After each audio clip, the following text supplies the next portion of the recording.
عملوا بوابات زي مترو الأنفاق كده، اهي نخش بالتذكرة. هتبقى حاجة يعني منظمة كده وجميلة. طبعا هي المحطة مبنية من زمان، يعني مبنية من أيام الخديوي عباس حلمي. وبعدين طبعا التطورات اللي هي المباني اللي هي عليها دلوقتي معمولة في عهد الملك فؤاد، وافتتحوها سنة 27. يعني هي قديمة مش بتاعت دلوقتي.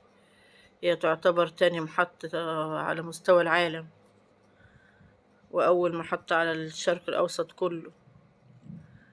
فيها 8 أرصفة. هي في محطة أبو قير ومحطات القاهرة واسكندرية يعني هي النهاية أو البداية بتاعت قطارات مصر كلها.